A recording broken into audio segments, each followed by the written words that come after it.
Mayock, and then we'll open up for questions. We have mics on your side of the room here. Well, I'll tell you what, we're excited. It was fun. I thought we did a great job being patient. And at the end of the day, I think anybody that's been around here for the last 4 months since I've been here, we've talked about foundation players. And John and I have talked about that literally from the first day I got here. And we define foundation as talent and character. Passion for the game, love of the game, but talent and character. And that kind of drove this draft. And I know sometimes you want sexy and you want to move around and up and down and back and trades and all the rest. But at the end of the day, we got the guys we wanted. I'm proud of the way we hung in there, the work we did to get here today, the cooperation between me and my staff and John and his staff was just outstanding. It was, and the guys we have, wait till you meet them. You're going to love these kids. They all love the game, and we got on the phone. The only thing John gets on the phone. John loves being on the phone with the guys. I just kind of thanked them and basically told them they had one obligation as being part of a first-round pick by our team, and that's leadership. And I think that's what all three are going to bring. John? No, I'd just like to echo that. I think the collaboration between the scouts, Mike and his group, and the coaches was as good as I've been around, and we'll see what happens. But we like our 3 draft choices. We've got an early pick tomorrow. I'm really happy with the first 2 weeks of our off-season program, getting to know Antonio Brown, Tyrell Williams. I'm really excited about Ryan Grant, Trent Brown, our offensive line. Some of our second-year players have come back and really worked hard, guys like Mo Hurst and P.J. Hall. So to add 3 more men to the group that we have already assembled is exciting, and we're anxious to go again tomorrow.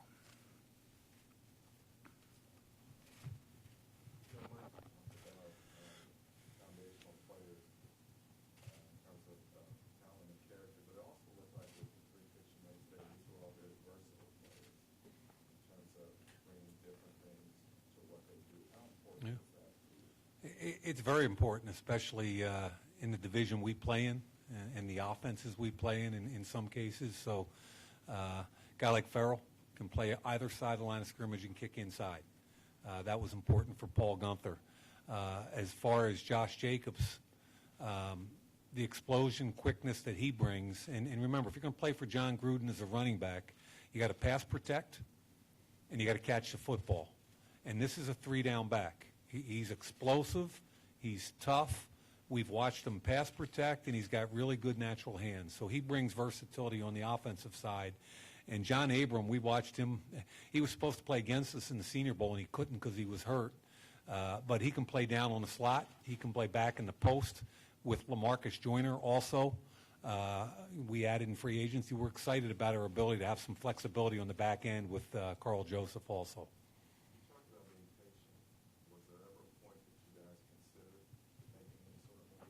Well, I think, you get phone calls and you have to make some considerations. You make phone calls. At the end of the day, we didn't think there was anything of enough value to cause us to change our plans. Farrell told us that he was surprised he was picked as high as number 4. Why did both of you think he was worth that first pick?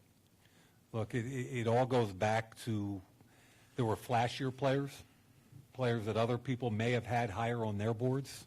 Teams may have had higher on their boards. On our board, it was he and Bosa at that position, okay? Right next to each other at that position.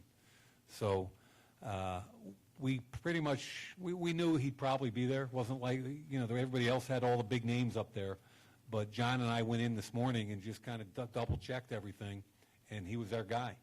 And again, he checked all the boxes. He's going to be a 3-down player. He's 267 pounds. He's a captain. He's one of the best lead. When you talk to the guys at Clemson, they all talk about this kid as being the cornerstone of that defense. So everything he does reminds me of what we want in the Raiders.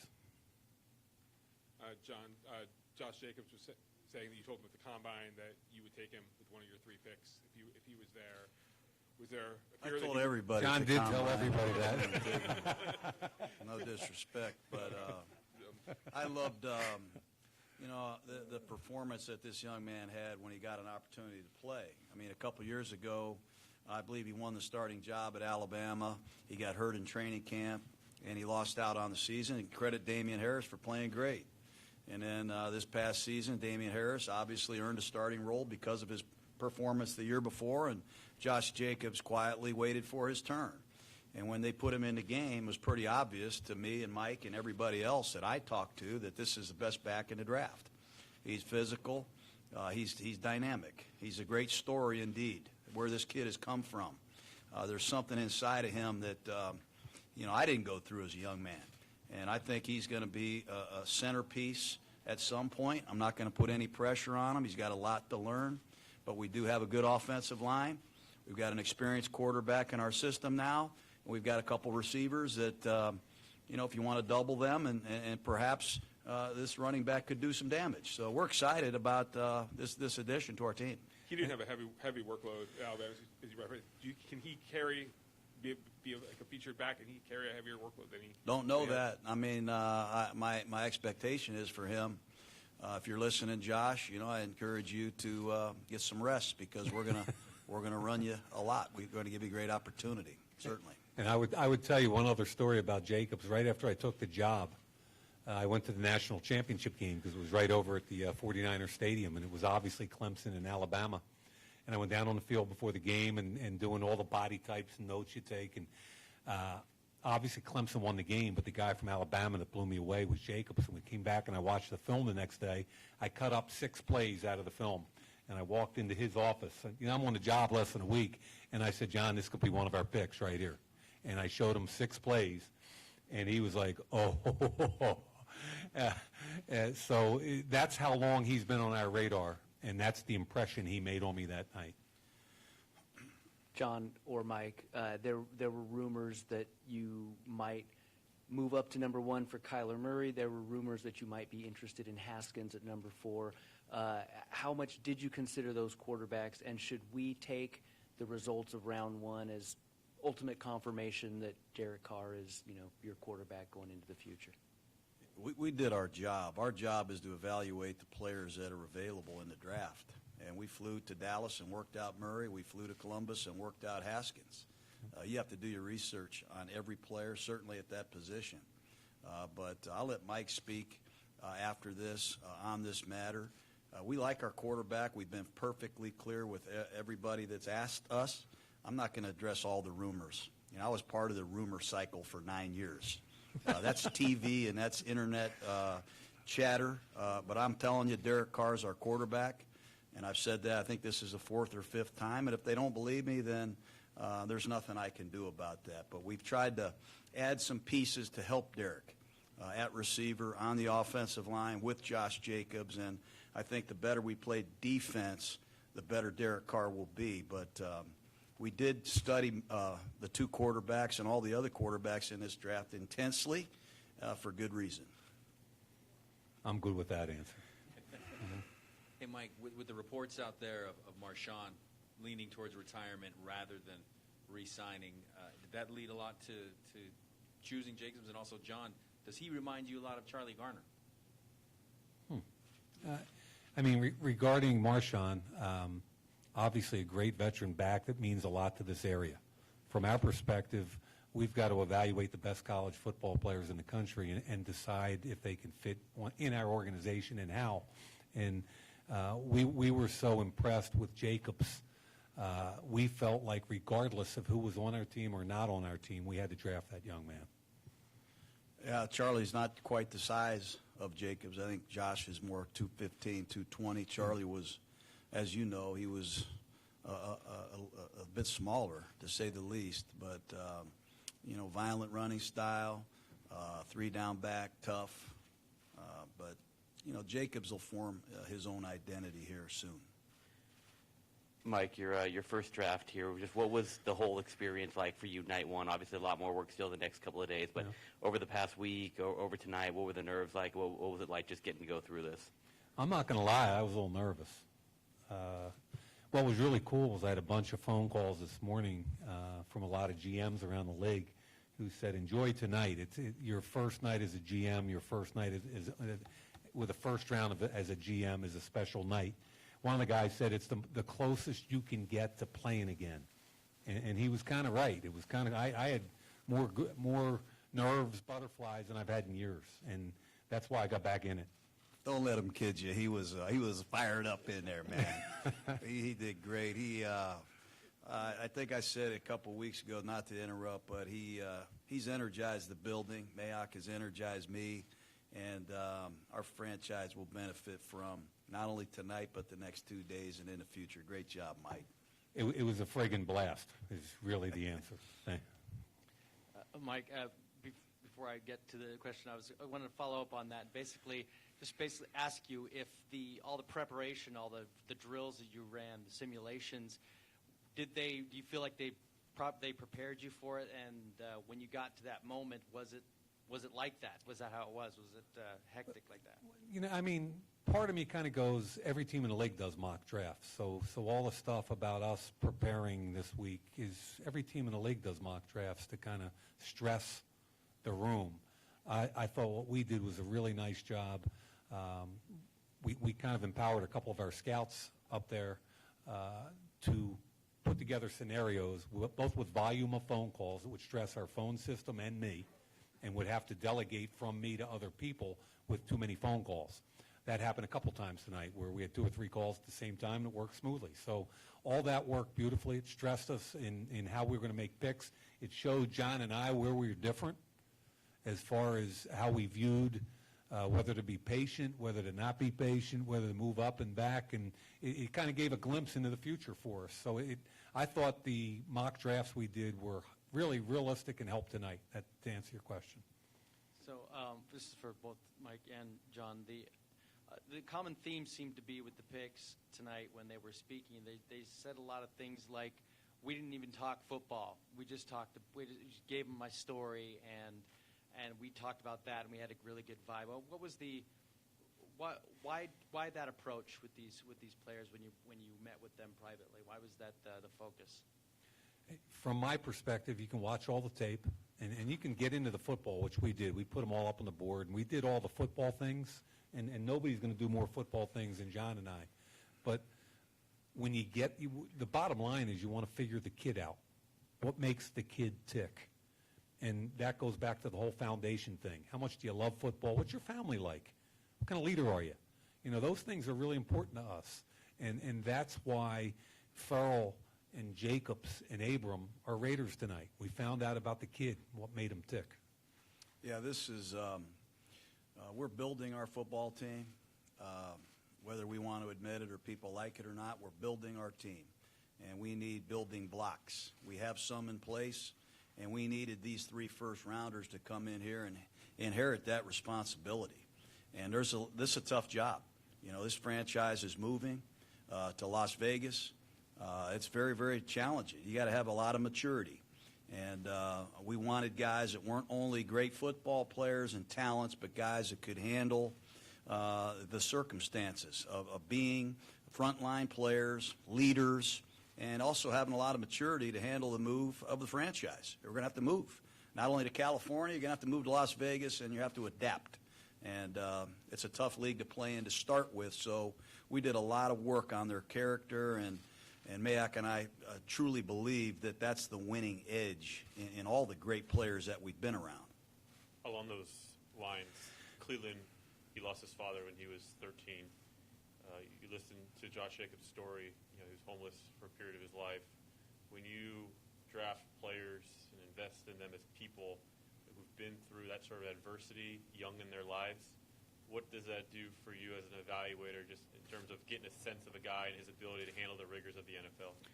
I think one of the things you want to know from every guy you interview, no matter where they come from, what their background, north, south, east, west, no matter where they come from, you want to know how they handle adversity. And these guys, we sat in the room, John, with Farrell at the Combine. He's from, I think it was his 9 kids, military family, father passed away.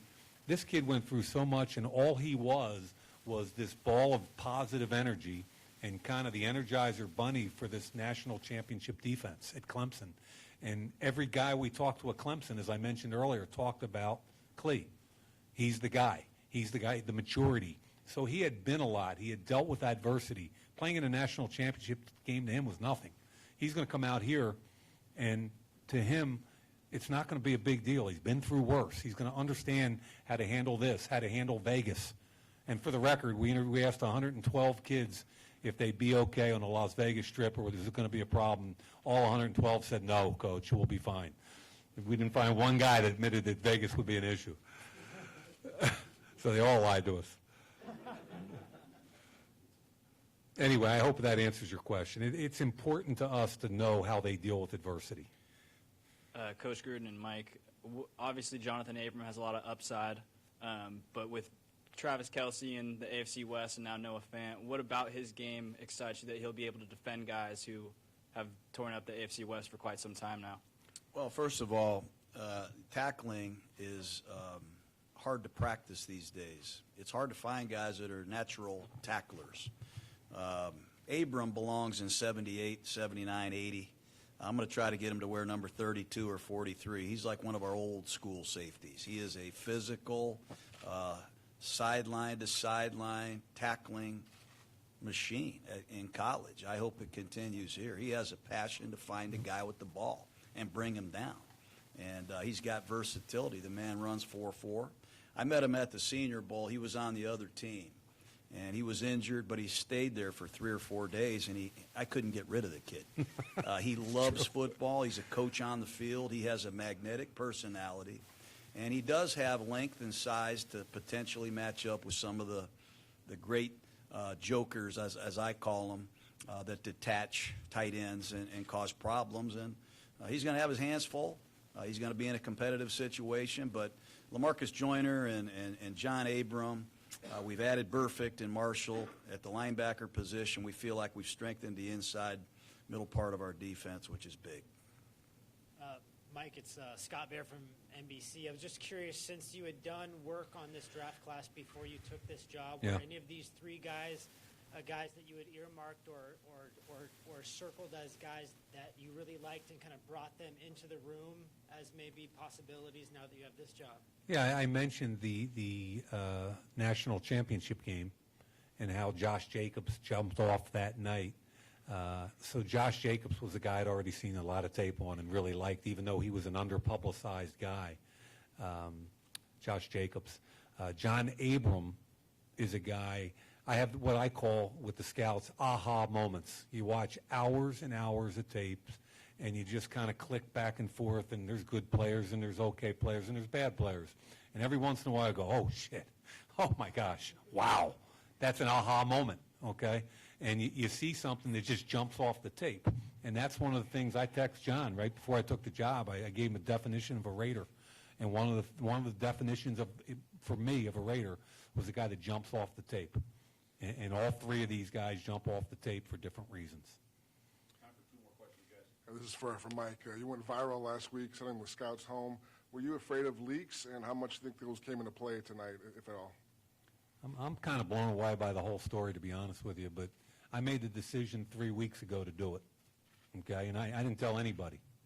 It was my decision, and when the job got done, the work was over, I inherited a group of scouts, and some of them may be with us, some of them may not be with us, by their own choice or not. So at the end of the day, when the job was over, I brought them together as a group and respectfully and professionally told them that the job was done. Thank you very much. We'll be talking. And 40 minutes later, we had a leak. So that just kind of reinforced the decision. For Mike and John, it's such a unique situation now. Final year here, then on to Las Vegas, and you mentioned interviewing the 112 players about Las Vegas, but I guess just how maybe rewarding that opportunity to move is into a new mansion, into a $2 billion stadium and the new headquarters. And just kind of the thoughts with the players and what they were saying about that new opportunity, the new venture they're going to take, and that sort of thing. Can you guys both address that? I think first you have to pay respect to the city of Oakland and the history and tradition here. I mean, man, John and I walk through the halls around here, and you know, we talk about the Howie Longs and the Mike Hayneses and, you know, and the Stablers and the Bolitnikoffs, and both of us are historians, and we get chill bumps. So I think the first thing you have to do is respect what we have here. And I think our players do, and I know John and I do. The flip side of that is you can't let the players look ahead too far. We've got a job to do this year. We've got a lot of work to do this year. We want them focused on this year, and we want to finish up the right way in Oakland this year. So as exciting as the opportunity in Vegas is, me speaking here, I'm trying to keep everybody focused on what we have to do this year. Yeah, I agree with Mike. I think we have a challenging schedule this year. You know, I think the league did a good job challenging us with our schedule, who we play, when we play, and I don't even know where we're playing our preseason games right now, honestly. I do think we're 6 or 7 weeks in a row on the road during the season. Yeah, so John. we have a quite of a challenging schedule. Mm-hmm. I said when I got here that this city means a lot to me. It's the last year of Oakland Raider football, and I'm going to focus on that.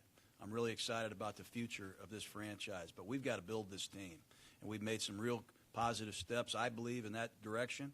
We've got to prove that to ourselves first and to the fans and everybody else second.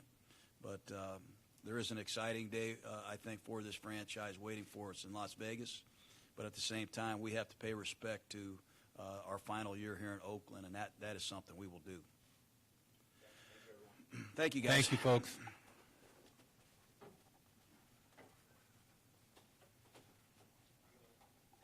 Thanks, guys. Have a good night.